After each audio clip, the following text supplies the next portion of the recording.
Class कहाँ तक हुआ था? न्यूक्लियोइड। न्यूक्लियोइड कंप्लीट हो गया था ना?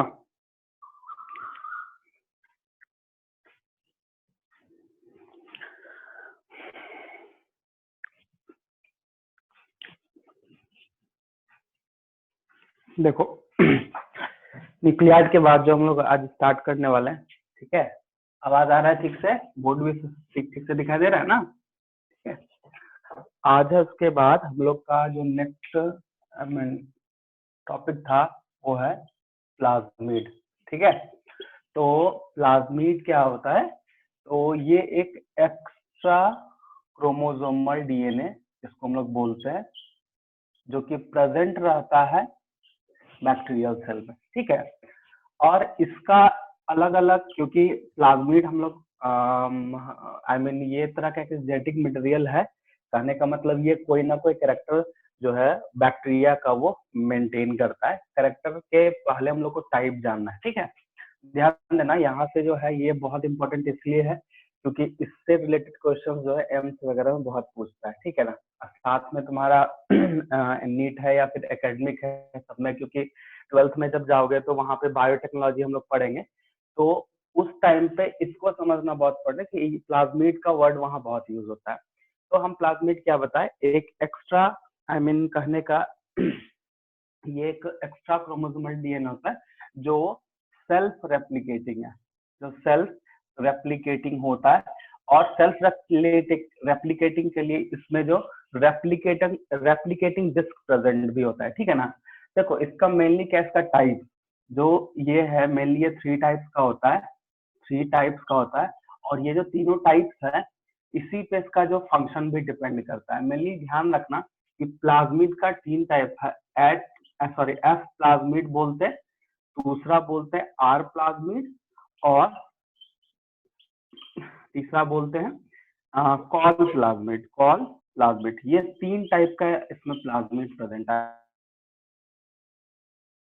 ये 3 टाइप, और ये तीनों जो है अपना अलग अलग फंक्शन को करता है। सबसे फर्स्ट में थोड़ा सा हम दूसरे टॉपिक से रिलेट करते हैं, क्योंकि इससे क्वेश्चन इस किस तरह से पूछा होता है। देखो नॉर्मली क्या है कि बैक्टीरिया जो होता है, अगर उसका रिप्रोडक्शन हम बात करें तो रिप्रोडक्शन जो होता है वो एसेक्सुअल रिप्रोडक्शन मेनली करता है। एसेक्सुअल रिप्रोडक्शन क्या करता है? मेनली एसेक्सुअल रिप्रोडक्शन वो शो करता है, उसमें भी बाइनरी फिजन। कभी भी अगर डायरेक्टली तुम्हारे सामने कहीं सवाल आ जाए, क्वेश्चन दिखे कि नहीं हाँ प्लाज्मिड का रिप्रोडक्शन कैसे होता है, तो ध्यान रखना कि बाइनरी फिजन जो है, जो एसेक्सुअल एक मोड है, तुम लोग पढ़े हो कि एसेक्सुअल का एक मोड मेथड है जो बाइनरी फिजन से होता है। तो बाइनरी फिजन मेनली शो करता है बैक्टीरिया, बाइनरी फिजन मेथड से बैक्टीरिया जो है रिप्रोडक्शन करता है। बट अगर कभी तुमसे सेक्सुअल रिप्रोडक्शन के बारे में पूछ दे, तो सेक्सुअल रिप्रोडक्शन करने के लिए मेल एंड फीमेल गैमेट होना बहुत इंपॉर्टेंट है। सिंपल सा चीज है कि गैमेट डिफरेंट गैमेट वहां पे होना चाहिए। नहीं गैमेट होगा तो कौन किसके फ्यूज कर रहा है पता ही नहीं चलेगा, क्योंकि ये सिंगल सेल है।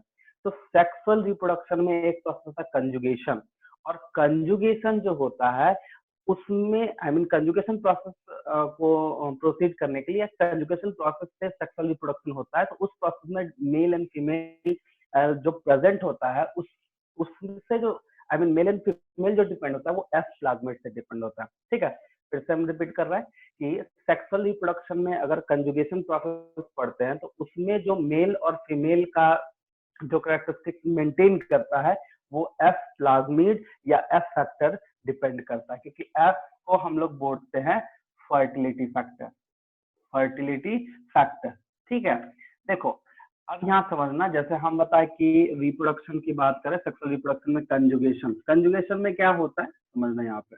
ठीक है, जैसे ये कंजुगेशन प्रोसेस, क्या कंजुगेशन प्रोसेस से जो है सेक्सुअल रिप्रोडक्शन, तो कंजुगेशन में एक मेल डोनर होना चाहिए। ठीक है, इस तरह का स्ट्रक्चर होना चाहिए, तभी क्या होता है एक दूसरे का जो है फ्यूजन न्यूक्लियस ट्रांसफर होता है, क्योंकि न्यूक्लियर मटेरियल ट्रांसफर हो गया मतलब फर्टिलाइजेशन हो गया। मेन सब चीज में यही होता है, चाहे वो मैमल्स में जाओ या फिर किसी भी प्लांट में भी जाओगे तो सेल में जो न्यूक्लियस अल्टीमेटली न्यूक्लियस का फ्यूजन होना बहुत इंपॉर्टेंट है। तो मेल एंड फीमेल यहाँ पे कैसे डिपेंड करता है, देखो ये जो फिंगर लाइक प्रोजेक्शन दिख रहा है इसका नाम है पीली, ये है पीली, और ये तभी मेंटेन होता है जब ये एफ फैक्टर होता है उसमें। तो plasmid F factor I mean plasmid का जो एफ फैक्टर या एफ प्लाज्मिड होता है वो पीली के फॉर्मेशन में रिस्पॉन्सिबल है। और पीली के फॉर्मेशन में जिस सेल में पीली का फॉर्मेशन हो गया तो पीली जो होता है एक स्मॉल फिंगर लाइक प्रोजेक्शन है, उसके बारे में भी हम पढ़ेंगे आगे। तो वो जो पीली का फॉर्मेशन है वो एफ फैक्टर की वजह से होता है। और ये पीली जिस सेल में डेवलप कर गया उसको हम लोग मेल बोलते हैं। और मेल ऑलवेज डोनर होता है, मतलब सेक्सुअल रिप्रोडक्शन के केस में एक गैमेट ये ट्रांसफर करता है। अब ये मेल डोनर हो गया तो यहाँ तक जो स्ट्रक्चर बना है ये यहाँ पे इस तरह से पीली ये मूव करके इसके साथ अटैच हो जाएगा और अटैच अंदर में जो भी न्यूक्लियर मटेरियल वो एक्सचेंज कर देता है। ठीक है, तो डायरेक्टली ये डिपेंड करता है एफ फैक्टर पे जिसको हम लोग फर्टिलिटी फैक्टर बोलते हैं। समझ में आया? इसको हम पूरा अच्छे से लिख देंगे, इसको नोट भी कर लेना। समझ में आया यहाँ तक? एफ फैक्टर या प्लाज्मिड किसको बोलते हैं, समझे ना? अरे जवाब दो। हाँ सर। हाँ समझा दीजिए ना। फिर से समझाते। देखो सबसे फर्स्ट में ये ध्यान रखना है कि रिप्रोडक्शन का जब बात करते हैं तो बैक्टीरिया जो होता है वो एसेक्सुअल रिप्रोडक्शन सबसे ज्यादा शो करता है। तो एसेक्सुअल में कौन? बाइनरी। और जब वो सेक्सुअल की बात आती है तो सेक्सुअल रिप्रोडक्शन में कंजुगेशन प्रोसेस है। लेकिन सेक्सुअल में क्या डिपेंड करता है कि मेल एंड फीमेल होना चाहिए। ठीक है, तो यहाँ पे जो मेल एंड फीमेल को डिफाइन करता है या कैरेक्टराइज करता है वो एफ फैक्टर या एफ प्लाज्मिड कैरेक्टराइज करता है। अब कैसे, इसको समझो। इसमें कहने का मतलब ये है ये एफ फैक्टर के कारण जिस भी बैक्टीरियल सेल में ये पीली का फॉर्मेशन हो जाता है। पीली क्या है? तो पीली एक स्मॉल लाइक प्रोजेक्शन होता है जिसमें पीली का फॉर्मेशन हो गया, उसको as a male gamete consider करते हैं और ये दूसरे सेल से फ्यूज करेगा जो कि एक तरह का फीमेल गैमेट कंसीडर करते हैं उसको। जिसमें पीली होगा उसमें मेल और जिसमें नहीं होगा उसमें फीमेल। वो पीली जाके उसके साथ, देखो ये यहाँ पे पीली दिख रहा है, ये मेल और फीमेल दोनों अटैच जो होगा तो ये जो न्यूक्लियर मटेरियल है, न्यूक्लियर मटेरियल ये इसको प्रोवाइड कर देगा, आई मीन ये एक्सचेंज कर देगा, करने का मतलब ट्रांसफर कर देगा। और ट्रांसफर कर दिया इस वजह से ये सेक्सुअल रिप्रोडक्शन शो करता है। तो सिंपल है कि सेक्सुअल रिप्रोडक्शन जो है वो एफ फैक्टर या प्लाज्मिड फैक्टर की वजह से ये ऐसा हो पाता है जो कि प्लाज्मिड का एक टाइप है। इसको एफ इस तरह से भी हम लोग कहीं कहीं डिनोट करते हैं। ठीक है, तो डायरेक्टली ध्यान रखना कि एफ फैक्टर या फर्टिलिटी फैक्टर या प्लाज्मिड, एफ प्लाज्मिड डायरेक्टली पीली के फॉर्मेशन में हेल्प करता है। और पीली जिस सेल में फॉर्म कर गया वो मेल होता है, एज ए मेल गैमेट हम उसको कंसीडर करते हैं। यही है तुम्हारा। ठीक है, इसको नोट कर लो, हम इसमें लिखवा देंगे लास्ट में।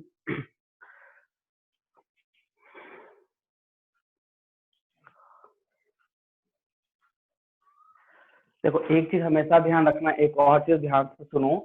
प्लाज्मिड जो होता है वो इंडिपेंडेंट होता है, ये लिख सकते हैं इसमें, ये इंडिपेंडेंट टू क्या? Nucleoid, independent to nucleoid. और एफ प्लाज्मिड जो होता है वो यूनिक फिनोटिपिक कैरेक्टर को मेंटेन करता है, फिनोटिपिक कैरेक्टर को मेंटेन करता है। ये हम पहले बताया कि स्पेशल टाइप का जो फैक्टर है वो ये 3 फैक्टर पे डिपेंड करता है। तो ये चारों पॉइंट लिखोगे, फिर ये 3 टाइप देना और 3 टाइप में ये एफ प्लाज्मिड का ये तुम्हारा लिख लो, क्योंकि ये टाइप है, इस बारे में भी हम आगे पढ़ेंगे। इसको नोट कर लो ताकि समझ में आ जाए क्या बोलना चाह रहा है। ठीक है, इसको नोट करो फटाक से, नोट करने के बाद फिर बताओ ये हो गया।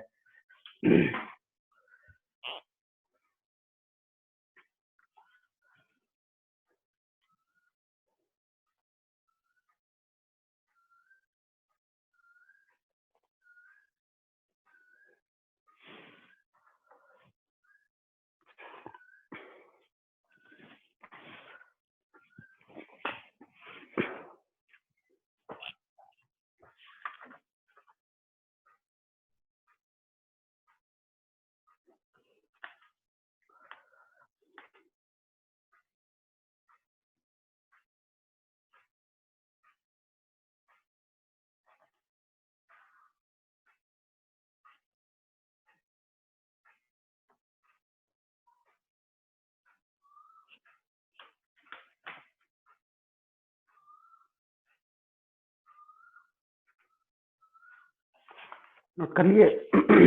Yes sir. सर। हाँ, इसको मिटाएं, मिटा दें? Yes sir. हाँ, तो समझ गए ना हम क्या बोलना चाह रहे? देखो यहाँ से क्वेश्चन पूछता है, ये पीली फॉर्मेशन ये डेवलप करता है पीली का या पीली फॉर्मेशन में, इसको ध्यान रखना, क्योंकि जिस और सेल में पीली हो जाएगा, जिस बैक्टीरियल सेल में पीली का फॉर्म कर गया, वो एज ए मेल डोनर वहां पे काम करता है, और जो एफ आई मीन जिसमें नहीं होगा वो फीमेल होता है। और ऑलवेज कि क्योंकि male donor I mean male जो होता है उसको डोनर इसलिए इस जगह पे बोलते हैं क्योंकि ये न्यूक्लियर मटेरियल क्या है, एक्सचेंज करने में हेल्प करता है, ठीक है। बट यहाँ पे ध्यान देने वाला बात है कि ये कभी होगा, आई मीन कब बोलेंगे, जब पीली का फॉर्म करेगा, और पीली का जो फॉर्मेशन होता है वो किस पे डिपेंड करेगा, एफ फैक्टर पे, ठीक है। ये चीज ध्यान रखना, इससे क्वेश्चन पूछा हुआ है, इसमें आ चुका है, ठीक है। ऐसे तुम्हारा सीबीएसई में क्वेश्चंस, इस तरह का क्वेश्चंस बहुत कम देखने को मिला है, क्योंकि एनसीईआरटी में जो है ये है नहीं, बस प्लाज्मिड लिख के छोड़ दिया गया है। बट हम बता देते हैं क्योंकि कहीं ना कहीं आगे काम आ जाएगा, ठीक है। ये है तुम्हारा। अब हम लोग आते हैं आर प्लाज्मिड, ठीक है। तो R plasmid, R stand for resistance, या फिर हम लोग रेसिस्टेंट प्लाज्मिड भी बोलते हैं। तो रेसिस्टेंट का मतलब क्या हो जाएगा, बताओ। तुम्हारे सामने आर प्लाज्मिड अगर हम लिख रहे हैं, और इसको हम लिखते हैं आर स्टैंड फॉर रेसिस्टेंट, ठीक है, रेसिस्टेंस। तो ये एक ऐसा मतलब पार्ट है जिस बैक्टीरिया में ये प्रेजेंट होगा, वो रेसिस्ट करेगा, रेसिस्ट करेगा अगेंस्ट, रेसिस्ट करेगा अगेंस्ट किसका, तो मतलब कि कॉमन एंटीबायोटिक, कॉमन एंटीबायोटिक, इससे वो रेसिस्ट करेगा। दूसरा क्या होता है कि मतलब रेसिस्ट अगेंस्ट कॉमन एंटीबायोटिक, ठीक है। दूसरा पार्ट ये ध्यान रखना, जितना भी पैथोजेनिक बैक्टीरिया है, जितना भी पैथोजेनिक बैक्टीरिया है, इसमें बैक्टीरिया हैव आर प्लाज्मिड, मतलब जितना भी पैथोजेनिक बैक्टीरिया है उसमें इस टाइप का प्लाज्मिड क्या होता है, प्रेजेंट होता है। एंटीबायोटिक का बहुत सारा नाम दिया है यहाँ पे, जैसे टेट्रासाइक्लिन, स्ट्रेप्टोमाइसिन, सल्फोनामाइड, ये सब एग्जांपल, कॉमन एग्जांपल है। तो आर प्लाज्मिड जिस बैक्टीरिया में होगा, आई मीन कॉमन जो है पैथोजेनिक बैक्टीरिया में ये प्रेजेंट होता है, जिसके कारण ये रेसिस्ट करता है अगेंस्ट कॉमन एंटीबायोटिक से। बस, बाकी बात कुछ टॉक्सिक सब्सटेंस भी डालेंगे तो रेसिस्ट कर लेगा। इन अगला कोई भी स्पीसीज हो उसको कहीं ना कहीं हार्म, कहीं ना कहीं वो करता है, ठीक है ना। तो ये चीज है इसमें, समझे। क्योंकि जैसे मान लिया जाए कि कोई बैक्टीरिया है, ठीक है, सपोज दैट मान लो कोई बैक्टीरिया है, किसी अदर ऑर्गेनिज्म, माइक्रो ऑर्गेनिज्म को ही उसको इफेक्ट करना है, तो ये जैसे उसमें जाएगा तो ई प्लाज्मिड, कॉल प्लाज्मिड होने के कारण उसमें टॉक्सिक केमिकल रिलीज करेगा, और उसको क्या करता है, वो कहीं ना कहीं उसको हार्म करता है, ठीक है। क्योंकि टॉक्सिक ज्यादा होगा तो पॉइजन बनेगा, और पॉइजन होगा तो कहीं ना कहीं सेल का फंक्शनिंग में डिस्टर्बेंस आएगा ही आएगा, ठीक है। तो ये कॉमन एग्जांपल बताए कि कोई बैक्टीरिया अगर किसी पे चला गया और वहां पे जाके ये अगर प्लाज्मिड उसमें प्रेजेंट है, तो उसके पूरे बॉडी को टॉक्सिक आई मीन पॉइजनस कर देता है। यही है बस इसका काम, ठीक है। तो ये 3 था, इसको ध्यान रखना, ये बहुत इंपॉर्टेंट है, समझे।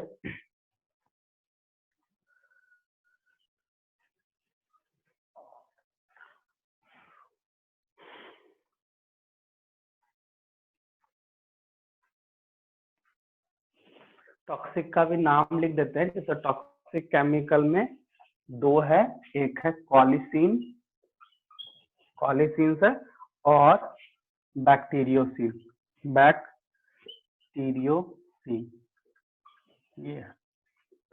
ये 2 टॉक्सिक केमिकल है, ठीक है। ये केमिकल है तो एग्जांपल हम लिख दिए, इसको नोट करो।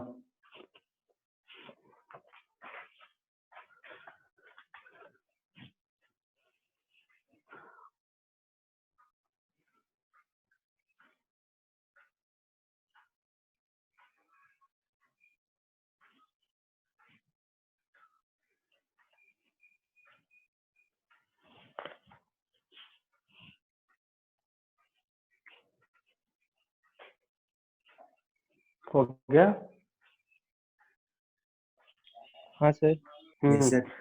अब जो है हम लोग नेक्स्ट जो टॉपिक है प्लाज्मिड के बाद हम लोग पढ़ेंगे इंक्लूजन बॉडी।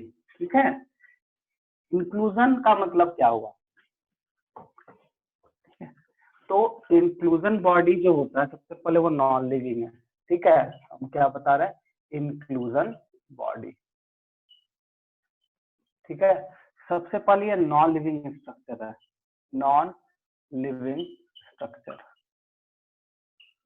ठीक है, और ये फ्रीली प्रेजेंट होता है, freely present in cytoplasm, freely present in cytoplasm of bacteria. ये सब तुमको सेल में मिल जाएगा, सेल चैप्टर में प्रोकैरियोटिक में पढ़े मिल जाएगा। तो इंक्लूजन में ये अब इसके स्ट्रक्चर के हिसाब से, इसके फंक्शन के हिसाब से है एनम नहीं सुना रही है? एन का मतलब सर इंक्लूजन बॉडी, एन का मतलब नॉन लिविंग स्ट्रक्चर है, ये freely present in cytoplasm of bacteria. और क्या बोले नहीं समझ में? ठीक है, आगे बढ़ते हैं। ठीक है, हम क्या बताए? इंक्लूजन बॉडी क्या है? एक नॉन लिविंग स्ट्रक्चर प्रेजेंट है, और एक स्ट्रक्चर है जो कि प्रेजेंट होता है कहाँ पे? तो बैक्टीरिया के साइटोप्लाज्म। ठीक है, इसको ध्यान देना कि ये इसके स्ट्रक्चर एंड फंक्शन के हिसाब से 3 टाइप्स का ये होता है, 3 टाइप्स का होता है। सबसे पहले होता है गैस वैक्यूल। ठीक है, तो गैस वैक्यूल एक ऐसा स्ट्रक्चर है, एक ऐसा स्ट्रक्चर है जो कि हेल्प करता है, हेल्प इन बियॉन्सी, बियॉन्सी या फिर लिखो फ्लोटिंग, सिंपल है फ्लोटिंग। मतलब कि अगर कहीं भी, जैसे हम लोग बोलते हैं ना बैक्टीरिया सब जगह रह सकता है। ठीक है, मान लो वो वाटर में है, तो वाटर में जो तैरता है, जो फ्लोटिंग प्रोवाइड करता है, वो कौन है? गैस वैक्यूल के कारण है। उसके बाद होता है इनऑर्गेनिक, इनऑर्गेनिक मॉलिक्यूल होता है। ठीक है, इनऑर्गेनिक इंक्लूजन इसको बोलते हैं, इनऑर्गेनिक इंक्लूजन। ठीक है, तो इनऑर्गेनिक यहाँ समझ रहा है कि जो इनऑर्गेनिक मटेरियल होगा, तो हम डायरेक्टली एग्जांपल इसका लिख देते हैं कौन कौन सा मटेरियल होता है जो प्रेजेंट होता है। तो जैसे इसमें वॉलिटीन ग्रैन्यूल्स, ग्रैन्यूल्स होगा। ठीक है, सल्फर, सल्फर ग्रैन्यूल्स। ठीक है, उसके बाद आयरन ग्रैन्यूल्स, ग्रैन्यूल्स ईटीसी। ठीक है, ये एक तरह का क्या है? इनऑर्गेनिक इंक्लूजन है जो कि प्रेजेंट होता है बैक्टीरिया में। ठीक है, और एक लास्ट जो है वो है फूड रिजर्व।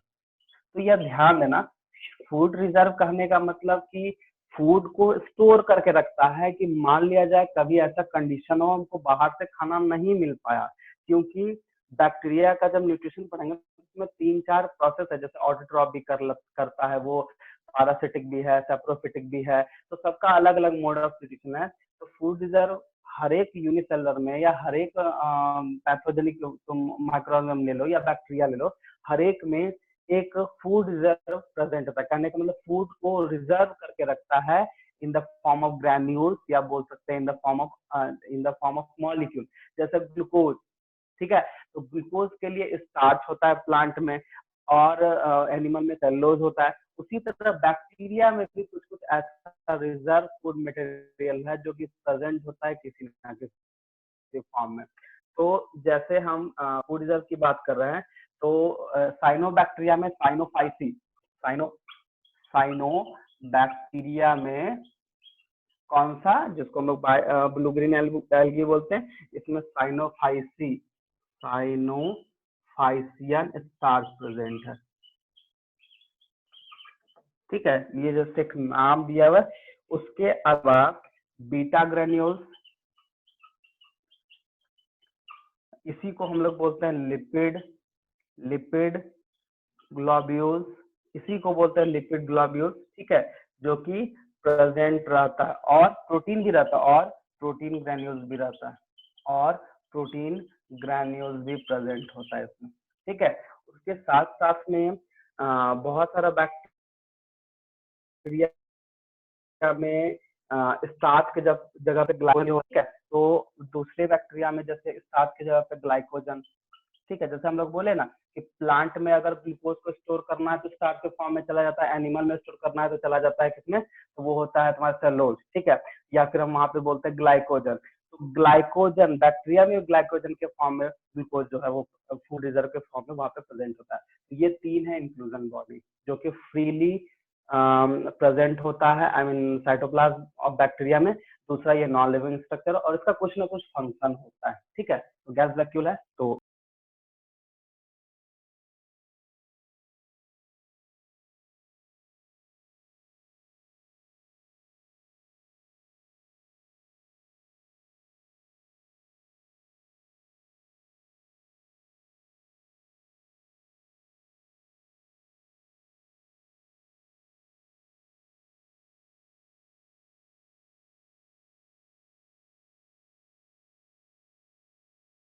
हो गया सर। सर तो सर ये क्या बोलते हैं सर, इनऑर्गेनिक इंक्लूजन सर हो मैं मतलब उसका वर्क क्या है सर, फंक्शन क्या है? इनऑर्गेनिक जैसे देखो, इनऑर्गेनिक मॉलिक्यूल का कुछ ना कुछ फंक्शन तो होगा ही, क्योंकि साइटोप्लाज्म में तो मेटाबॉलिज्म के लिए इनऑर्गेनिक चाहिए ही चाहिए उसको, क्योंकि वो सिंपल मॉलिक्यूल है, ठीक है। तो उसमें कुछ ना कुछ काम है, जैसे सल्फर है, सल्फर जान रहे हो, आयरन जान रहे हो, वॉलेटिन ग्रैन्यूल्स मॉलिक्यूल है जो कि उसके मतलब सर्वाइविंग में हेल्प करता है, मेटाबॉलिज्म वगैरह में हेल्प करता है। तो ये सब कहीं ना कहीं फ्रीली स्टेट में प्रेजेंट रहता है बैक्टीरिया में, ठीक है। बस वही है, काम क्या रहेगा, जैसे सल्फर का जो फंक्शन होगा उसमें जब वो जरूरत पड़ेगा वो वहां चला जाएगा। आयरन का जो फंक्शन होगा मतलब मेटाबॉलिज्म करने के लिए ये इनऑर्गेनिक फॉर्म में प्रेजेंट होता है, ठीक है। बस यही है। फ्लोटिंग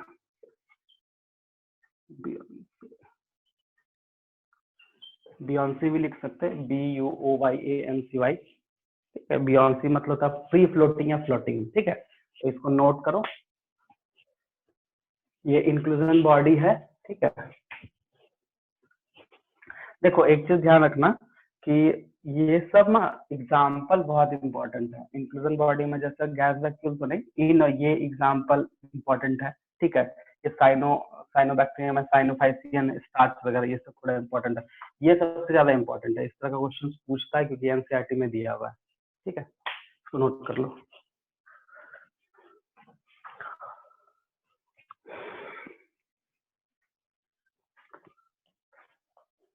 हो गया। हो गया ना, चलो हो गया अब सर। हम लोग हाँ अब हम लोग आते हैं फ्लैजिला में, ठीक है।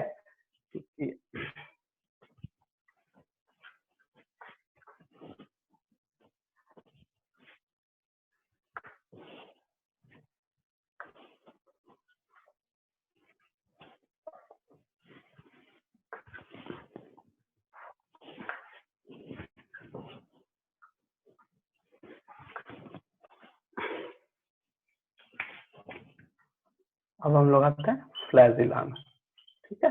तो सबसे फर्स्ट में फ्लैजिला जो है वो है क्या, तो ये ध्यान रखना,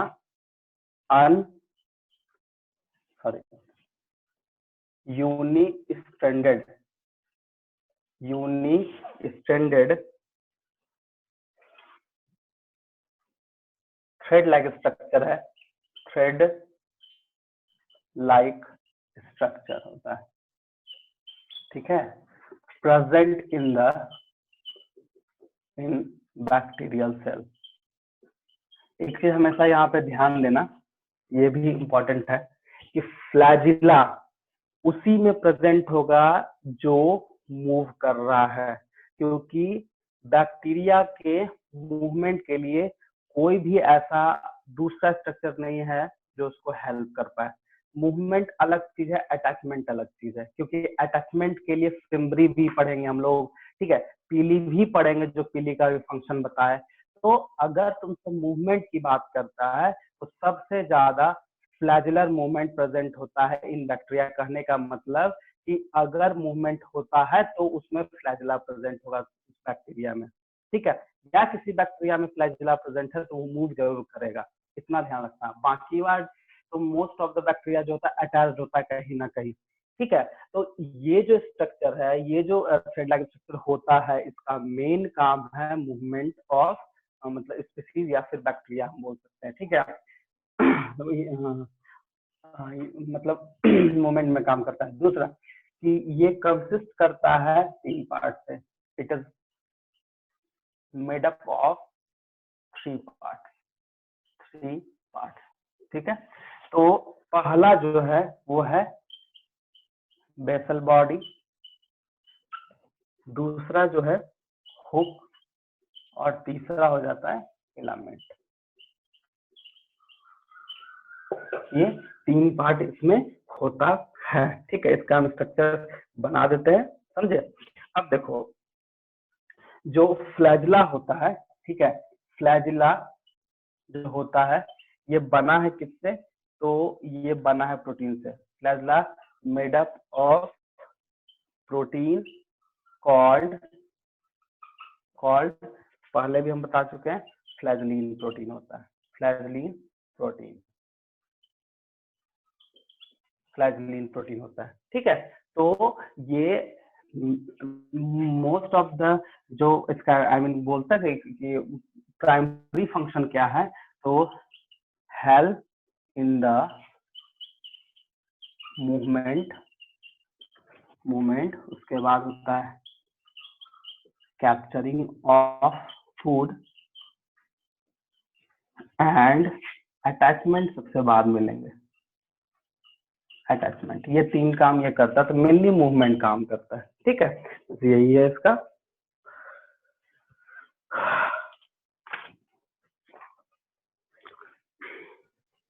सर बेसल बॉडी क्या होता है?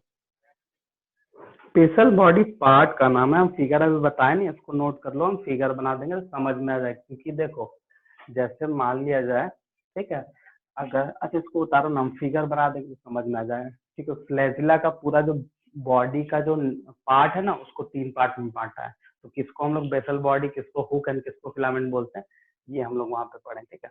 ऐसे एक बात जान लो कि ये जो बेसल बॉडी होता है यही एग्जैक्टली कनेक्ट होता है, ये ज्वाइंटिंग का काम करता है। जैसे मान लो ये सेल मेम्ब्रेन है, सेल वॉल है, ठीक है।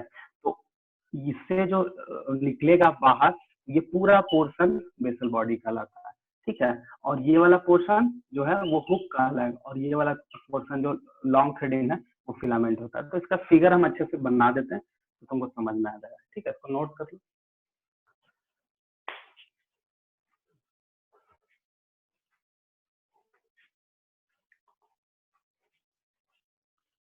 हो गया सर। हो गया ना, ठीक है। हाँ, अब हम जो है तुमको पूरा हम इसका फिगर बनाते हैं। फिगर में तुमको हम पूरा दिखा देंगे कि कौन कहाँ प्रेजेंट है, ठीक है।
देखो इसमें तुमको साफ नजर आ रहा होगा कि ये सेल वाला, ये प्लाज्मा मेम्ब्रेन, तो ये पूरा जो कनेक्शन दिख रहा है, पूरा बेसल बॉडी ये एम्बेडेड होता है, या फिर हम बोल सकते हो उसमें पेनिट्रेट रहता है। ये पूरा बेसल बॉडी इसका एक बेस पार्ट है जो कि पूरी तरह उसका सेल मेम्ब्रेन से कनेक्ट है। उसके बाद यहाँ पे तुम अगर आते हो, ये जो कॉर्नर मुड़ रहा है इसको हम लोग बोलते हैं तुम्हारा हुक, ठीक है। और ये पूरे पोर्शन को हम लोग बोल देंगे फिलामेंट, ठीक है। तो अगर तुमसे पूछा कि बेसल बॉडी नाम क्यों रखा गया है, क्योंकि इसका जो बेसल पार्ट है वो डायरेक्टली कनेक्ट होता है मेम्ब्रेन से, इसको हम क्या बोलता है, हुक, और उसके बाद जो पोर्शन है उसको हम लोग बोलते हैं फिलामेंट। ठीक है, यही है, समझे। तो यही पूरा स्ट्रक्चर है, कहने का मतलब है कौन कहाँ प्रेजेंट होता है, इसको ध्यान रखना। ठीक है, इसको नोट कर लो।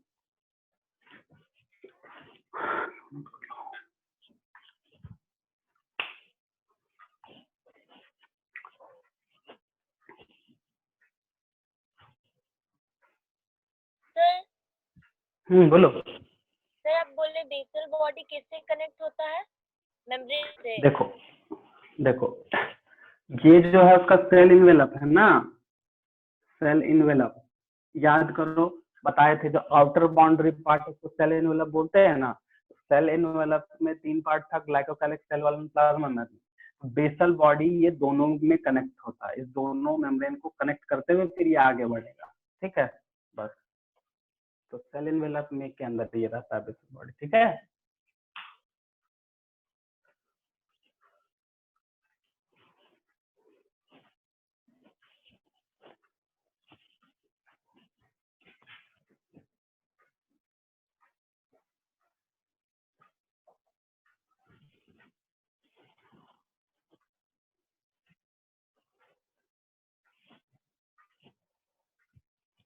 हो गया सर।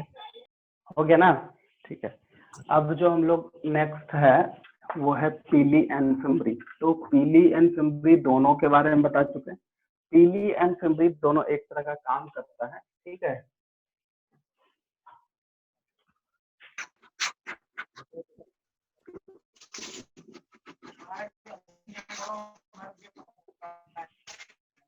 पीली एंड फिम्बरी, देखो ये एक ऐसा स्ट्रक्चर है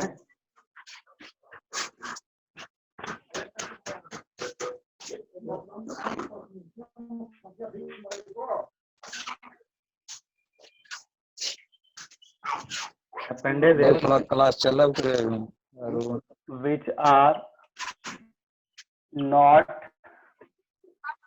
involved in locomotion. ठीक है, it is a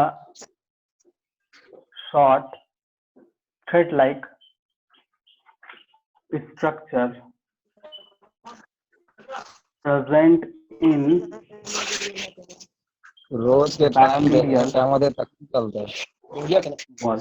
करिए ना रिकॉर्डिंग। ठीक है, यहाँ ध्यान दो क्या लिखा है, it is a short thread. कहने का मतलब है कि ये जो है बहुत ही छोटा स्ट्रक्चर होता है, जिसका काम होता है कि इसका काम होता है, ये लोकोमोशन इन्वॉल्व नहीं करता है, ये इन्वॉल्व होता है अटैचमेंट में। ठीक है, 20 मिनट में रहा है। माइक ऑन के माइक जितना ऑफ टाइम करो। है तक नहीं होता। रोज अलग अलग टाइम रहे।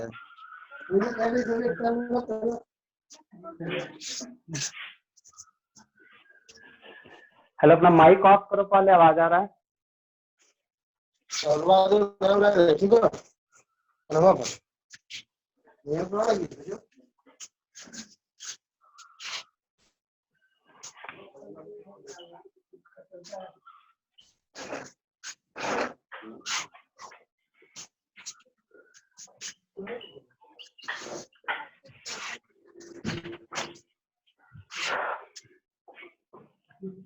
देखो ये है एक शॉर्ट, आई मीन करने का मतलब एक शॉर्ट स्ट्रक्चर तो बैक्टीरियल वॉल में प्रेजेंट है, और ये लोकोमोशन में हेल्प नहीं करता। दूसरा चीज क्या है, it is made up of पिलीन protein. Actually तुमको बता दे रहे कि हम यहाँ फिम्बरी और पिलीन पीली दोनों लिखे हैं, तो ये एक तरह का इंटरचेंजेबल वर्ड होता है। ठीक है, इंटरचेंजेबल वर्ड, जैसा जिसका फंक्शन वैसा उसका हम लोग नाम लिख सकते हैं। ठीक है, तो इसका मेन काम होता है, it is help in attachment to the body. ठीक है, अब चाहे वो मेल फीमेल डोनर के हिसाब से बात करें या फिर किसी भी सरफेस पे वो अटैच करने की बात करें, तो ये मेनली अटैचमेंट का काम करता है। यही है इसका, नोट करो।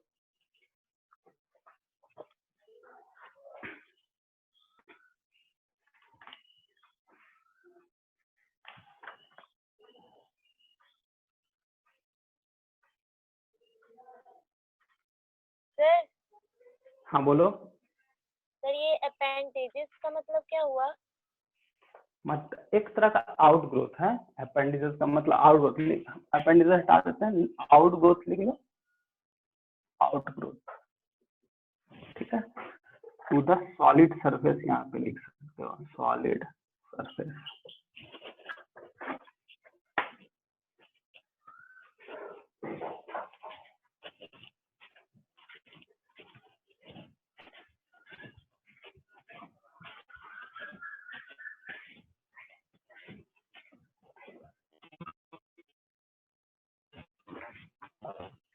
हो गया सर।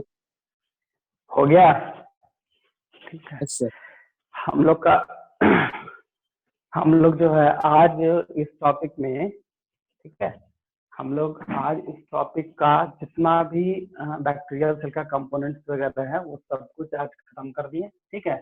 अब हम लोग इसका कुछ जैसे कुछ फिजियोलॉजिकल फंक्शन के बारे में बात करेंगे। ये जितना भी था सारा प्रोकैरियोटिक सेल या फिर बोल सकते हो बैक्टीरियल सेल में प्रेजेंट होता है, ठीक है। क्योंकि प्रोकैरियोटिक सेल पढ़े या बैक्टीरियल सेल पढ़े, उसका जो भी सेल उनमें से जो भी कैरेक्टरिस्टिक है वो हम लोग सारा पढ़ लिए, ठीक है। तो यही हमारा लास्ट है, आई मीन जो भी है सारा खत्म हो गया। अब हम लोग नेक्स्ट कुछ फिजियोलॉजिकल फंक्शन का बात करेंगे, न्यूट्रिशन वगैरह, वो भी बहुत इंपॉर्टेंट है, ठीक है। तो आज हम लोग स्टार्ट करेंगे न्यूट्रिशन, कि वो क्या क्या न्यूट्रिशन मतलब कैसे न्यूट्रिशन करता है, ठीक है। तो सबसे पहले इसको मिटा देते हैं, ठीक है। तो सबसे पहले न्यूट्रिशन क्या है तो वो तुम लोग समझ रहे होगे। ये एक ऐसा प्रोसेस है जिसमें किसी भी चीज को इनटेक करके, ठीक है, उसका यूटिलाइज करते हैं। और यूटिलाइज किस लिए करते हैं? तो बॉडी के वेरियस केमिकल एक्टिविटी या वेरियस मेटाबॉलिक एक्टिविटी को मेंटेन करने के लिए इस चीज का यूज होता है, ठीक है। अगर हम इसका न्यूट्रिशन का बात करते हैं तो न्यूट्रिशन मेनली जो होता है वो दो तरीके से करता है, ठीक है। मोस्ट ऑफ द बैक्टीरिया जो होता है पैरासिटिक होता है, लेकिन कुछ कुछ ऐसा है, ठीक है। न्यूट्रिशन में हम लोग आते हैं तो हम लोग एक एक करके डील करते हैं। सबसे फर्स्ट में क्या होता है कि most of the bacteria are parasitic, ठीक है। तो पैरासिटिक हम लोग क्यों बोले?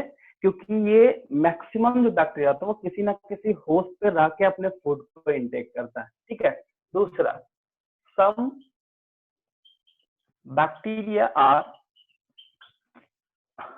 ऑटोट्रॉपिक न्यूट्रिशन, ऑटोट्रॉपिक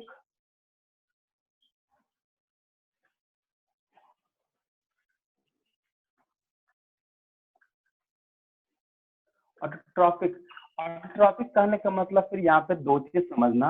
ऑटोट्रॉपिक में दो चीज आता है, एक आता है फोटोसिंथेटिक प्रोसेस और एक आता है केमोसिंथेटिक प्रोसेस, ठीक है। तो देखो ऑटोट्रॉपिक में फिर हम पहले जो भी 10th में पढ़े होगा तो हम पहले इनिशियल में बताया था न्यूट्रिशन टॉपिक में कि ऑटोट्रॉप दो होता है, फोटोसिंथेटिक एक केमोसिंथेटिक। तो ऑटोट्रॉपिक में जब फोटोसिंथेटिक की बात करते हैं तो सनलाइट के हेल्प से जो फूड को सिंथेसाइज करता हूँ। और यहाँ केमोसिंथेटिक बैक्टीरिया है तो केमोसिंथेटिक में केमिकल का हेल्प लेता है क्योंकि एनर्जी चाहिए, यहाँ पे सनलाइट को लेगा एनर्जी, ठीक है। या फिर हम बोल सकते हैं यहाँ पे फोटोसिंथेटिक में सोलर एनर्जी, सनलाइट को हम लोग क्या बोलते हैं? Solar energy. और केमिकल एनर्जी में हम लोग यहाँ पे लेंगे एटीपी, क्या लेंगे? एटीपी, ठीक है।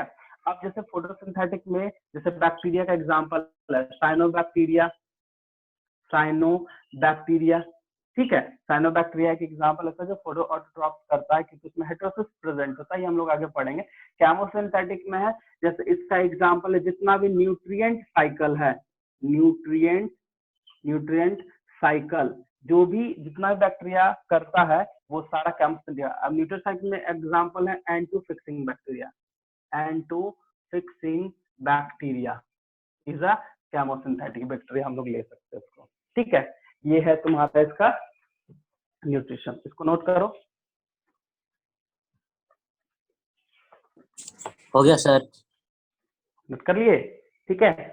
अब देखो हो इसके गया अलावा सर। कुछ, हाँ हाँ, इसके अलावा कुछ और बैक्टीरिया है, ठीक है, जो कि कुछ अलग अलग करता है, जैसे सैप्रोफिटिक बैक्टीरिया और हम लोग बोलते हैं सिम्बायोटिक बैक्टीरिया, ठीक है।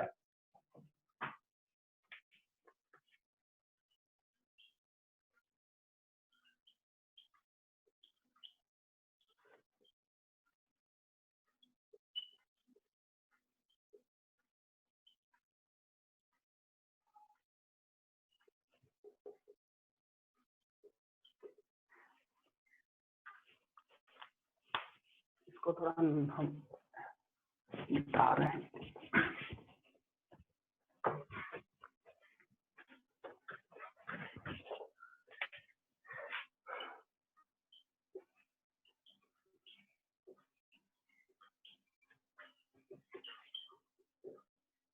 सैप्रोफिटिक, ठीक है। तो सैप्रोफिटिक जो होता है उसको क्या होता है, तो वैसा ऑर्गेनिज्म जो डेड एंड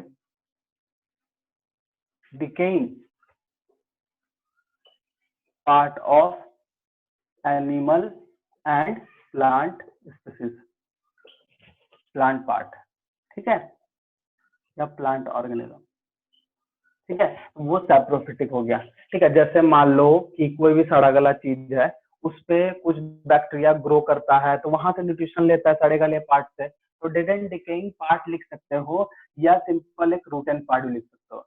कोई भी बैक्टीरिया अगर रूट एंड पार्ट पे रह के अपने फूड को सिंथेसाइज करता है या फूड को इंटेक करता है, सिंथेसाइज तो नहीं कर पाएगा, वो इंटेक करेगा, तो वैसे हम लोग बोलते हैं सैप्रोफिटिक बैक्टीरिया, ठीक है। कुछ जो bacteria, some bacteria are symbiotic और mutual relationship। तो बता सकते हो कि ऐसा कौन सा बैक्टीरिया जो सिम्बायोटिक होता है, ठीक है। तो सिम्बायोटिक में कौन सा बैक्टीरिया होगा बताओ? लाइकेन। हाँ, लाइकेन तो फंगी हो गया, लाइकेन फंगी हो गया। Example rhizobium. दूसरा होता है ई कोलाई, जो हमारे स्टोमक लार्ज इंटेस्टाइन में प्रेजेंट होता है, ई कोलाई बैक्टीरिया, ठीक है। राइजोबियम जो एंटोफिक्सिंग करता है, ठीक है।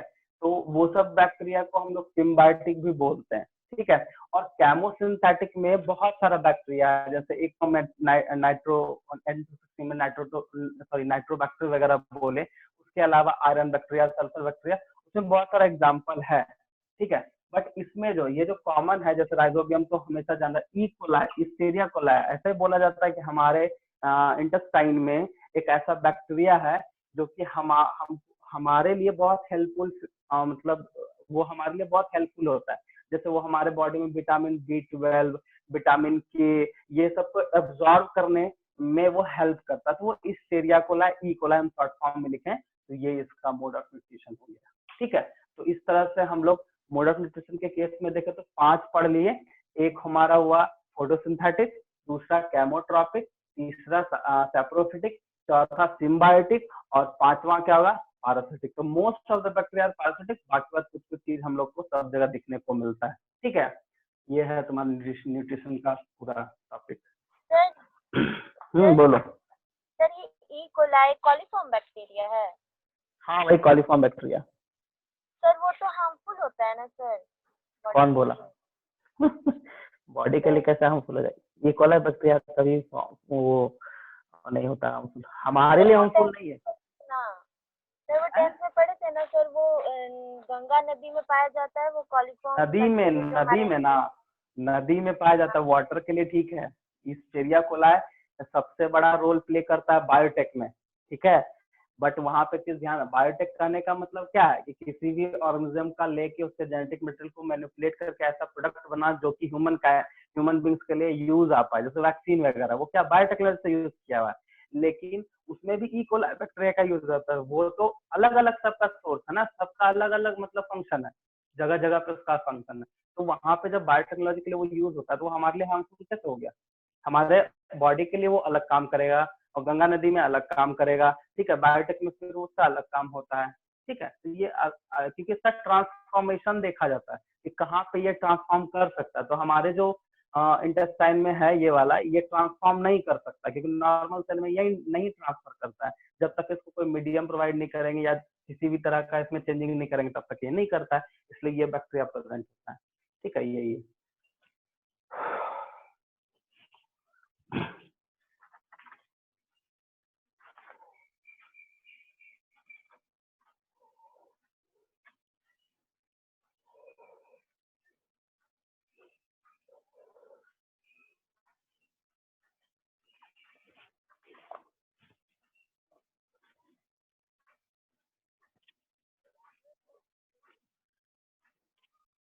सर हम्म, सर कहाँ से है? सर अरे यही है, बोलो। सर रूटेन का मतलब क्या? अरे सड़ा गला पार्ट। अच्छा अच्छा अच्छा। अरे हम इसलिए हट जाते हैं, तुम लोग नोट कर लोगे। हो गया नोट? हो गया होगा। हाँ हाँ, सर मत हो लिखो गया। जल्दी जल्दी। हो गया सर। दीक्षा नहीं लिखे, लिखो जल्दी जल्दी जल्दी लिखो तक। ठीक है, अब हम लोग सर इसके वो बाद क्वेश्चन इसका पूछने में जो है, बिजी है।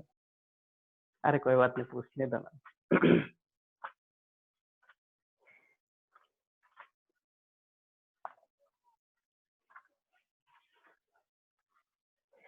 रिप्रो अच्छा हाँ, कुछ कुछ चीज है वो बता देते हैं। रिप्रोडक्शन में हम बता ही चुके हैं कि एसेक्सुअल रिप्रोडक्शन करेगा और मोस्टली एसेक्सुअल करता है, और जब सेक्सुअल करेगा तो कंजुगेशन प्रोसेस होगा। कैसे है वो सामने है तुम्हारे, बता चुके हैं। ठीक है, रेस्पिरेशन में most of the bacteria aerobic. ठीक है, और अगर बैक्टीरिया एनएरोबिक कर लेगा तो वो कौन सा प्रोसेस प्रोसीड करना स्टार्ट कर देगा, बता सकते हो? पुष्कर बताओ, दीक्षा बताओ। हम बताए थे तुम लोग को रेस्पिरेशन में कि अगर कोई माइक्रोबियल एनर्विक रेस्पिरेशन होता है तो उस प्रोसेस को हम लोग क्या बोलते हैं, या जिसको आता है बता सकते हो? ठीक है, याद करो, बताए थे। अगर माइक्रोबियल एनर्विक रेस्पिरेशन होगा तो उस प्रोसेस को या उस बैक्टीरिया को हम लोग क्या एक अलग नाम दिए थे रेस्पिरेशन में, याद करो। जब हम बताए थे कि एरोबिक एंड एनर्विक दो टाइप का होता है। एरोबिक एंड एनर्विक जो था ठीक था, लेकिन हम एक माइक्रोबियल एनर्विक का केस बताए थे जिसमें वर्ड यूज किए थे। ठीक है, उसका हिंट भी दे देते हैं, जिसके कारण उस प्रोसेस होता है तो ब्रेड एंड बियर बनाने में हेल्प करता है। ब्रेड एंड बियर इंडस्ट्री में वो बहुत ज्यादा यूज होता है प्रोसेस। तो बता दो गधा लोग, दीक्षा बताओ। फर्मेंटेशन। हाँ, जो भी है, नाम बता तुम्हारा क्या है? लावण्या कुमारी। नवन्या। फर्मेंटेशन, इसको हम लोग बोलते हैं एनएरोबिक रेस्पिरेशन। तो मोस्ट ऑफ द बैक्टीरिया जो होता है वो एरोबिक करेगा, और एरोबिक में ऑक्सीजन का हेल्प पड़ता है, और एनएरोबिक में ऑक्सीजन का हेल्प नहीं पड़ता, मतलब एब्सेंस ऑफ ऑक्सीजन। ठीक है, तो फर्मेंटेशन को हम लोग माइक्रोबियल एनएरोबिक भी बोलते हैं। माइक्रोबियल एनएरोबिक प्रोसेस जिसमें फर्मेंटेशन आता है। एक चीज और ध्यान देना कि फर्मेंटेशन जो प्रोसेस है वो सेप्रोफिटिक भी एक तरह से करता है। जब पूछा, मतलब बोल सकता, अगर कोई बोले कि सेप्रोफिटिक जो बैक्टीरिया होता है क्या वो फर्मेंटेशन कर सकता है, तो वो कर सकता है। ठीक है, क्योंकि वहां का जो एग्जांपल हम क्या, सॉरी डिफिनेशन हम क्या होता है, डेड एंड डिकेइंग पार्ट यानी सड़ा गला पार्ट में ये ग्रो करता है, वहां से न्यूट्रिशन ले रहा है। तो फर्मेंटेशन भी क्या करते हैं हम लोग कि जो भी प्लांट का प्रोडक्ट सेलुलोज पार्ट रहता है उसको हम लोग क्या करते हैं, फर्मेंटेट कराते हैं, ताकि ब्रेड एंड बियर वगैरह में, जैसे बियर वगैरह बनाते हैं क्या फर्मेंटेशन होता है, वहां पे भी ये बैक्टीरिया होता है। तो उसको देखो, एनरोबिक रेस्पिरेशन में, माइक्रोबियल एनरोबिक रेस्पिरेशन में फर्मेंटेशन बोल सकते हैं। फर्मेंटेशन में सेप्रोफिटिक बैक्टीरिया भी यूज होता है। देखो इतना ज्यादा कनेक्शन है, ध्यान रखना है इससे। इस तरह का क्वेश्चन बहुत पूछता है और इसी में हम लोग कंफ्यूज होते हैं कि आखिर आंसर क्या है। तो सर एक चीज, सेप्रोफिटिक बैक्टीरिया भी फर्मेंटेशन कर सकता है। फर्मेंटेशन बैक्टीरिया को सेप्रोफिटिक मोड ऑफ फिजिक्शन बोल सकते हैं। फर्मेंटेशन को माइक्रोबियल एनरोबिक बोल सकते हैं, या फिर माइक्रोबियल एनरोबिक में किस टाइप का बैक्टीरिया आता था, सेप्रोफिटिक बैक्टीरिया आता। तो सब एक तरह से कनेक्ट करके तुम लोग इसको ध्यान रखना है कैसे क्या बोला गया। ठीक है, तो रेस्पिरेशन में एरोबिक ज्यादा होगा, एनरोबिक कम होगा। हम लोग रिप्रोडक्शन में एसेक्सुअल में बाइनरी फिजन होगा, सेक्सुअल में कंजुगेशन होगा। न्यूट्रिशन हम लोग पढ़ ही लिए हैं। ठीक है, उसके बाद सबसे ज्यादा बैक्टीरिया का हेल्प कहाँ कहाँ होता है, तो बहुत फूड इंडस्ट्री हो गया, एंटीबायोटिक्स ड्रग्स वगैरह में काम आता है। ठीक है, प्रिजर्वेशन वगैरह में इसका बैक्टीरिया काम आता है। खाना बनाने, जैसे फूड में जैसे बोले दही वगैरह बनाना है वो सब में काम आता है। इकोनॉमिकल इंपॉर्टेंस का बहुत है। और इसका हार्मफुल सिंपल है, बैक्टीरिया है तो डिजीज है, हम लोग बहुत सारा बैक्टीरियल डिजीज सामने देते हैं, ट्यूबरकुलोसिस हो गया, कॉलेरा हो गया, टाइफाइड हो गया, सब क्या बैक्टीरियल डिजीज है। ठीक है, तो यूजफुल भी बहुत है तो हार्मफुल भी है इसका, यही है इसमें।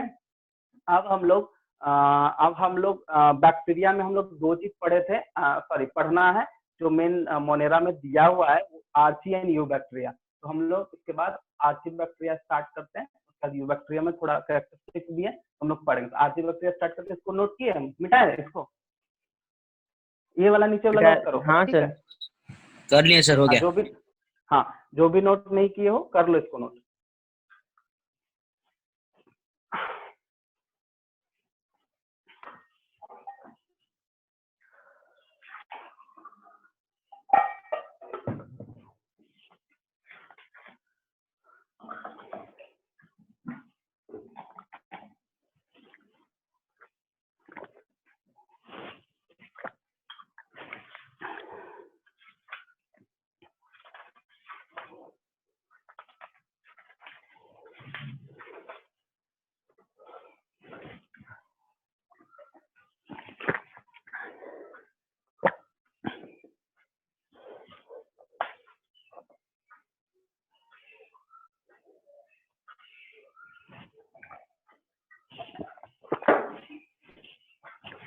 चलो मिटा रहे हैं, ठीक है।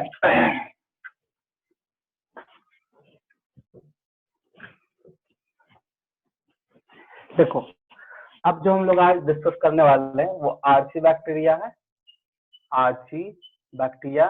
और आर्ची बैक्टीरिया को जो डिफाइन करते हैं, मतलब ये एक ऐसा, आर्ची का मतलब होता है एंशिएंट, ठीक है, ध्यान देना। तो आर्ची बैक्टीरिया एक ऐसा बैक्टीरिया है जो किसी भी एक्सट्रीम कंडीशन पे सरवाइव कर सकता है। ठीक है, हम क्या बता रहे हैं समझना, किसी भी एक्सट्रीम कंडीशन पे सरवाइव कर सकता है। मतलब कि जब अनफेवर्ड कंडीशन हो तो यू बैक्टीरिया, जैसे कि हम लोग किंगडम मोनेरा में बैक्टीरिया को पढ़े हैं, तो बैक्टीरिया को दो डिवीजन में बांटा गया है, आर्ची एंड यू बैक्टीरिया। तो आर्ची बैक्टीरिया में वैसा ही बैक्टीरिया को रखा गया है जो कि एक्सट्रीम कंडीशन या हम बोल सकते हैं अनफेवर्ड कंडीशन में जो बैक्टीरिया सरवाइव कर सकता है। ठीक है, उसके लिए 3 एग्जाम्पल है, जो है सबसे पहला जो है वो है तुम्हारा हेलोफाइल। सबसे हाँ पहले है मिथेनोजन, ठीक है, ये एनसीईआरटी का एग्जांपल है। दूसरा तुम्हारा क्या है, हेलोफिल्स, हेलोफिल्स, ठीक है। और तीसरा क्या है, थर्मो एसिडोफिल, थर्मो एसिडोफिल, ये चीज है। ठीक है, तो मिथेनोजन बैक्टीरिया कहाँ पे प्रेजेंट होगा, ये सबसे पहले मिथेनोजन बैक्टीरिया को अगर डिफाइन करना है, ये एनएरोबिक बैक्टीरिया बोलते हैं इसको, एनएरोबिक बैक्टीरिया। और मिथेनोजन बैक्टीरिया का जो हेल्प होता है, ये हेल्प करता है मीथेन गैस बनाने में, मीथेन गैस बनाने में, हेल्प इन प्रोडक्शन ऑफ किसके लिए, मीथेन गैस, मीथेन गैस बनाने में। ठीक है, अब यहाँ पे ध्यान देना कि जो एक लाइन है वो हम बता दे रहे हैं, मीथेन गैस क्यों बनाने में ही करता है, क्योंकि ये रुडिमेंट एनिमल में प्रेजेंट होता है। जैसे काव वगैरह में देखो, जैसे हम लोग काव डंग लेते हैं, जैसे गोबर, गाय का गोबर, भैंस का गोबर, क्या होता है उसको गोबर गैस जो हम लोग बोलते हैं, मीथेन गैस वहाँ गोबर गैस बोला जाता है।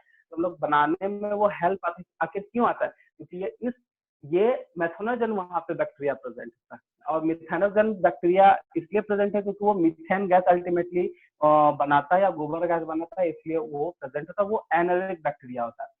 हेलोफिल्स जो बैक्टीरिया होता है, वो हेलोफिल्स बैक्टीरिया वो जहाँ पे सॉल्ट ज्यादा होगा, सॉल्ट रिच एरिया में ज्यादा प्रेजेंट होता है। ठीक है, और थर्मो एसिडोफिल में जहाँ पे टेम्परेचर बहुत ज्यादा हाई होगा, मतलब टेम्परेचर हाई होता है, जिसके कारण इसका जो एडेप्टेबिलिटी है वो बहुत ही ज्यादा हाई। ऑब्वियस सी बात है, मोस्ट ऑफ द बैक्टीरिया या मोस्ट ऑफ द कोई भी माइक्रोऑर्गेनिज्म को अगर तुम एक ऑप्टिमम टेम्परेचर दोगे तो वो मर जाएगा।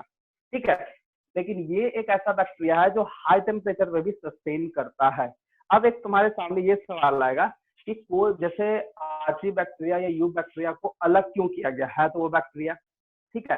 तो एक तो सामने समझ में आ रहा है कि हमारा जो उसका जो सर्वाइविंग कैपेसिटी है, या फिर हम बोल सकते हैं अनफेवरेबल कंडीशन में जो रहने का कैपेसिटी है, वो दोनों का अलग है। ये एक्सट्रीम कंडीशन पे सर्वाइव कर सकता है, ठीक है। इससे सर्वाइव इन एक्सट्रीम कंडीशन, ठीक है, ये चीज ध्यान रखना।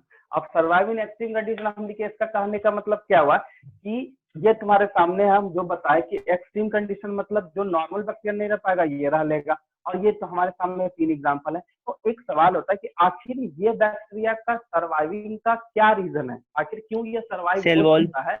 तो ये ध्यान रखना कि जो सेल वॉल का स्ट्रक्चर होता है दोनों में डिफरेंस होता है, वो बहुत ज्यादा डिफर करता है सेल वॉल का। अच्छा, अब एक बार सेल वॉल दोनों में है, तो आखिर ऐसा सेल वॉल में क्या है, तो ध्यान रखना कि लिपिड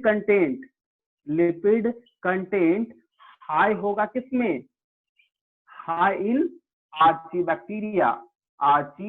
बैक्टीरियल सेल वॉल, जिसके कारण ये सरवाइव करने में हेल्प करता है, ठीक है। ये तुम्हारा आर्ची बैक्टीरिया, नोट कर सकते हो, नोट कर लो।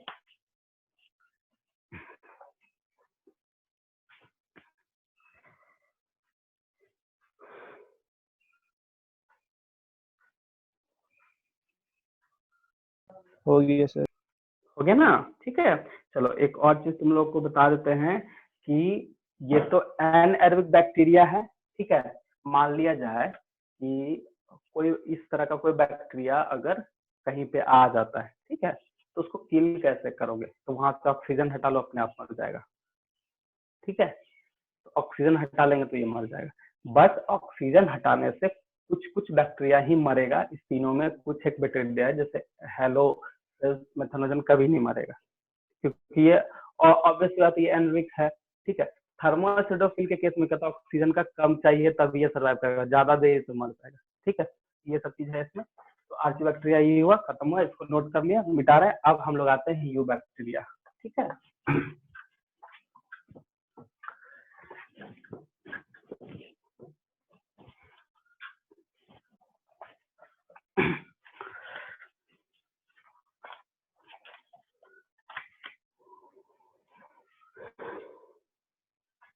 देखो सबसे फर्स्ट में कि यू बैक्टीरिया जो होता है वो क्या होता है, ठीक है। तो यू बैक्टीरिया का, यू का मतलब होता है ट्रू बैक्टीरिया, ठीक है। मतलब कि ये एक ऐसा बैक्टीरिया है जो नॉर्मल कंडीशन पे सरवाइव कर जाएगा, ठीक है। दूसरा चीज, एग्जाम्पल हम लोग लेते हैं साइनोबैक्टीरिया, जिसका हम लोग दूसरा नाम क्या बोलते हैं, BGA, जिसका नाम है ब्लू ग्रीन एल्गी। तो इसमें ध्यान देना कि इसमें जो है ब्लू ग्रीन एल्गी में हम लोग क्या क्या देखते हैं। तो सबसे पहला ये जो होता है फोटोसिंथेटिक होता है, फोटोसिंथेटिक बैक्टीरिया हम लोग इसको बोलते हैं। मतलब कि ये फूड का सिंथेसिस खुद करता है, जिसके कारण इसमें क्लोरोफिल ए प्रेजेंट है, ए इसमें प्रेजेंट होता है, ठीक है। इसमें जो मेन पार्ट हम लोग को जो जानना है, ये कॉलोनी में भी रह सकता है, सिंगल भी रख सकता है, ठीक है। बट इसका जो हेटेरोसिस्ट इसमें प्रेजेंट होता है, हेटेरोसिस्ट। तो हेटेरोसिस्ट है क्या, ठीक है। तो वहां पे देखो एक फिगर होगा, इस तरह से स्ट्रक्चर में होगा, ठीक है। और ये इस तरह का एक स्ट्रक्चर होगा जो एक लिपिड का बायलेयर होता है, और हेटेरोसिस्ट का काम होता है N2 फिक्सेशन में हेल्प करता है, फिक्सेशन में ये हेल्प करता है। इसलिए साइनोबैक्टीरिया का बहुत सारा यूज होता है, ठीक है। क्योंकि साइनोबैक्टीरिया जैसे हम बताए ये फर्टिलाइजर वगैरह भी काम करता है, ठीक है।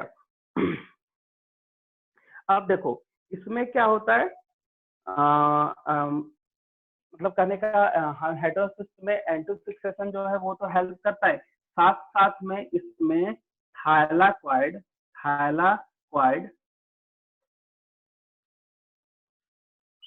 थाइलाक्वाइड ग्रैन्यूल्स प्रेजेंट होता है, ग्रैन्यूल्स प्रेजेंट होता है, और अगर थैलाकॉइड होगा तो मतलब वो क्लोरोफिल कंटेन करेगा, जिसके कारण ये फोटोसिंथेटिक वो करता है, मीन फोटोट्रोपिक प्रेजेंट होता है। मेन इसमें यही था हेटेरोसिस के बारे में जानना, वो हम लोग जान गए, ठीक है।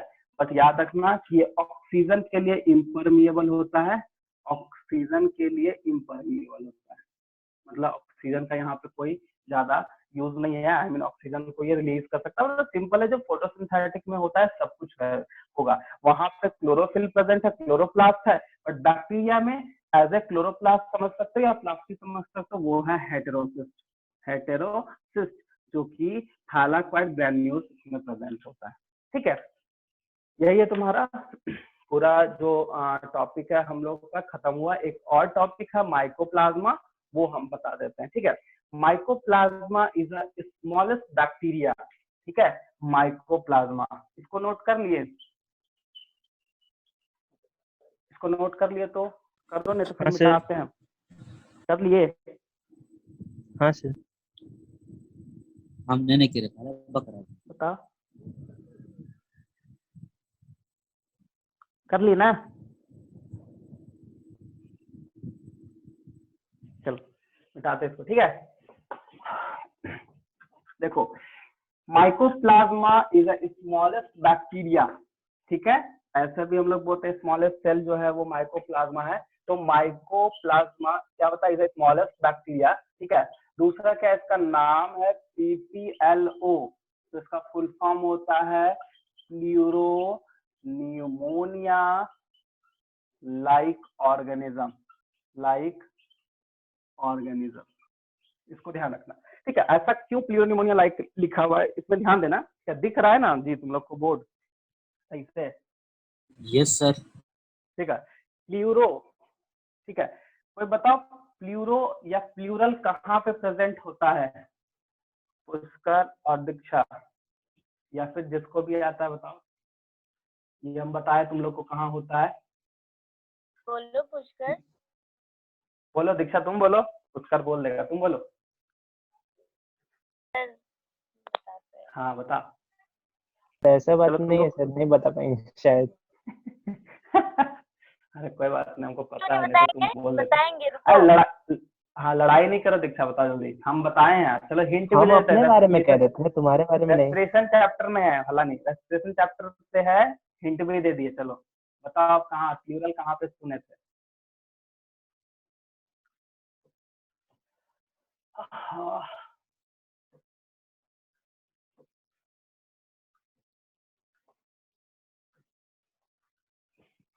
कितना लेट लगाओगे? चलो थोड़ा सा और हिंट दे देते हैं। प्लूरल मेम्ब्रेन कहाँ पे होता है बताओ, बोलो दीक्षा। सर सेल मेम्ब्रेन में। मार खाएगी ना। प्लूरल मेम्ब्रेन सेल मेम्ब्रेन में होता है कि प्लाज्मा मेम्ब्रेन को सेल मेम्ब्रेन बोलते हैं? चलो यहाँ ध्यान दो, प्लूरल मेम्ब्रेन जो है ये लंग्स में प्रेजेंट होता है, ठीक है।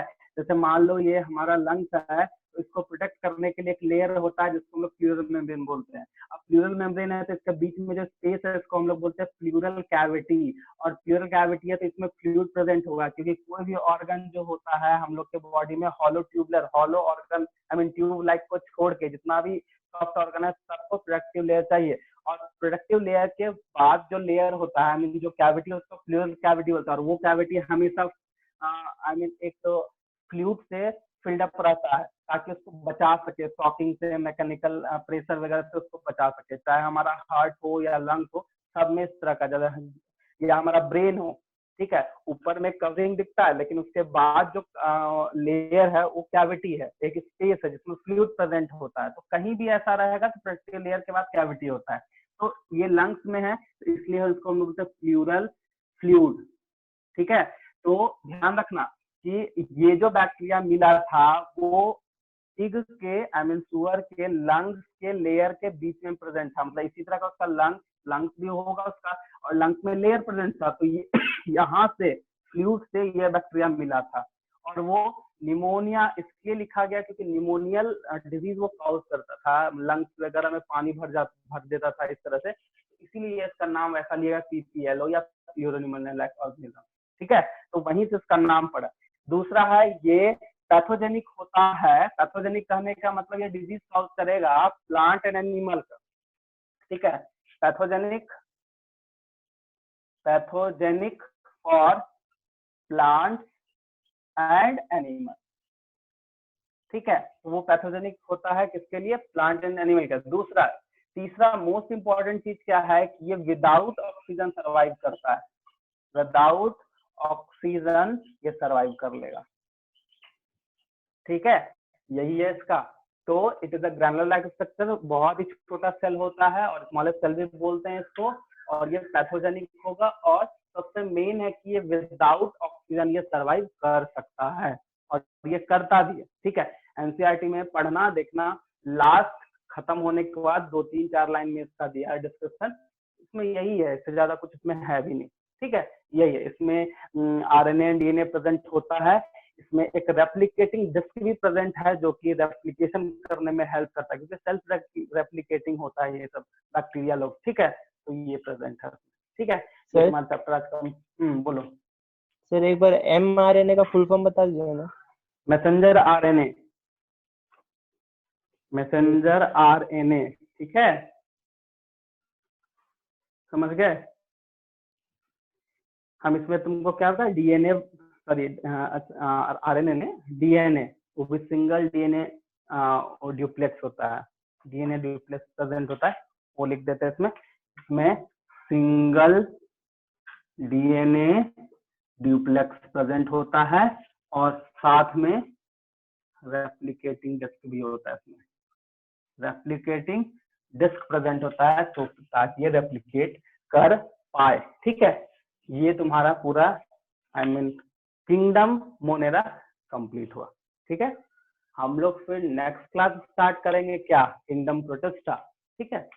तो यहाँ तक खत्म हुआ, किंगडम मोनेरा खत्म हुआ, ठीक है। हम तुमको एक और चीज हम ब्रीफ कर देते हैं, जो भी न्यू स्टूडेंट आए हो, एक दो क्लास से किए हो, हम जो भी बैक्टीरिया में पढ़ाए हैं वो सारा प्रोकैरियोटिक सेल का कैरेक्टरिस्टिक्स है, क्योंकि मोनेरा ही एक ऐसा एमिनो स्पीसीज है जो प्रोकैरियोटिक टाइप ऑफ सेल में रखा गया है। तो ये ध्यान देना कि अभी जो हम प्रोकैरियोटिक बताए, जो भी प्रोकैरियोटिक का कैरेक्टरिस्टिक है वो बैक्टीरिया का कैरेक्टरिस्टिक है, तो दोनों सेम था, इसलिए हम प्रोकैरियोटिक सेल का पूरा कैरेक्टरिस्टिक बता दिए। पढ़ने के लिए अगर तुम किंगडम मोनेरा की बात करते हो तो उसमें 3 ही चीज दिया हुआ, आरसी के बारे में और यूकैरियोटिक के बारे में, माइकोप्लाज्मा के बारे में, जो कि अभी हम डिस्कस किए।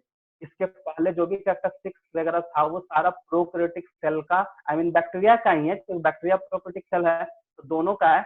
तो बैक्टीरिया का हमको पूरा पढ़ना ही था, तो अभी ही सारा पढ़ा दिए। जब हम सेल स्टार्ट करेंगे तो उस टाइम हम प्रोकैरियोटिक के बारे में कुछ नहीं बताने वाले हैं, और यूकैरियोटिक से हम लोग सीधा स्टार्ट करेंगे पढ़ाई, ठीक है। तो ये ध्यान रखना।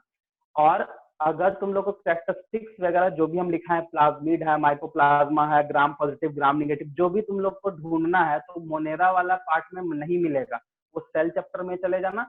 सेल चैप्टर में 1-2 पेज के बाद तुम ओवरव्यू ऑफ प्रोकैरियोटिक सेल जब पढ़ोगे उसमें सारा कुछ मिलेगा, ठीक है। उसमें तुमको फ्लैजिला मिल जाएगा, उसमें इंक्लूजन बॉडी मिल जाएगा, राइबोसोम, मेसोसोम वगैरह सब कुछ उसमें मिलेगा, थॉरली तुम पढ़ सकते हो, ठीक है। तो वहां से दोनों रिलेट करके पढ़ लो, दोनों एक साथ खत्म भी हो जाएगा, ठीक है। और दोनों को रिलेट करके क्वेश्चन भी बना लोगे तो और आसान हो जाएगा तुम्हारा, क्योंकि जब भी क्वेश्चन पूछता है दोनों को रिलेट करके ही पूछता है क्वेश्चन, ठीक है। यही है तुम्हारा। तो ये खत्म हो गया, तो नेक्स्ट क्लास हम लोग स्टार्ट करेंगे प्रोटिस्टा, ठीक है। तो पढ़ के आना, कुछ डाउट होगा, किसी को रिवीजन वगैरह करने का जरूरत पड़ेगा तो हम लोग जरूर रिवीजन करेंगे, उसके लिए सोचना नहीं है, डाउट है तो रिवाइज नहीं कर सकते। हाँ बोलो, क्या डाउट है। हाँ सर, नॉन लिविंग ऑर्गेनिज्म में मेटाबॉलिज्म होता है? नहीं नहीं नहीं नहीं होता है। होगा, बट नॉन लिविंग ऑर्गेनिज्म बोल रहे हो कि सिस्टम बोल रहे हो। सर नॉन लिविंग होता है, तुम पहला क्लास नहीं की थी मेरा? तो सर शायद छूट गया था, पता नहीं। अरे उसी दिन तो बताया था कि लिविंग कैरेक्टर का डेफिनेट, सॉरी लिविंग बींग्स का डेफिनेट कैरेक्टर क्या होता है। खैर इतना याद रखो, अगर कोई सिस्टम है, ठीक है, जिसमें तुम सेल की बात कर रहे हो, आई मीन सेल उसमें प्रेजेंट नहीं है, I mean cell free system है, तो मेटाबॉलिज्म हो सकता है। बट अगर कोई बोल दे नॉन लिविंग कंपोनेंट या कोई नॉन लिविंग ऑर्गेनिज्म या ऑब्जेक्ट की बात कर रहे हैं, तो वहां पे मेटाबॉलिज्म नहीं होगा। ठीक है, तो डिपेंड करता है उसका वर्ड पे। ठीक है, क्योंकि मेटाबॉलिज्म होने के लिए सेल का होना बहुत इंपॉर्टेंट है। जहां सेल नहीं है वहां मेटाबॉलिज्म हो रहा है, तो वो एक non living system, I mean non living part हिस्सा है। ठीक है ना, तो नॉन लिविंग ऑब्जेक्ट की बात करें तो मेटाबॉलिज्म नहीं होगा। नॉन लिविंग सिस्टम बोल रहे हैं या नॉन लिविंग मीडियम बोल रहे हैं, तो वहां पे मेटाबॉलिज्म सर लीड। यस देखो सर की एक ऐसा मतलब टूल्स एंड टेक्निक है, आई मीन उसी में लीड्स आता है। ठीक है, की है टेक्सोनॉमिकल पढ़ाए थे एड, तो टेक्सोनॉमिकल एड में की करके था, जिसमें एक तरह का ये क्वालिटेटिव एनालिसिस है, जिसमें हम कॉम्परेटिव स्टडी करते हैं, किसी भी दो कैरेक्टरिस्टिक्स को लेकर कॉम्परेटिव स्टडी करके उसका हम एक मतलब कॉम्परेटिव स्टडी कहने का मतलब कोई एक नॉर्मल, आई मीन एक कॉमन कैरेक्टर लेके कॉम्परेटिव स्टडी करते हैं, जिसके कारण हम लोग डाइवर्सिटी का पता चल पाता है कि हाँ ये एनिमल, इसमें ये सिमिलैरिटीज ये डिसिमिलैरिटीज है। तो ये एनालिटिकल एक तरह का प्रोसेस होता है। तो वही तो जो कॉम्परेटिव जो करेक्टर है, या फिर हम लोग बोलते हैं जो कॉन्ट्रास्टिंग करेक्टर लेते हैं, ठीक है, या हम बोल सकते हैं कि एक कपलेट करेक्टर बोलते हैं उसको, अगर वो लेते हैं तो उसी को हम लोग लेड बोलते हैं, LEAD। ठीक है, वो की में होगा, देखना। ठीक है, और बोलो।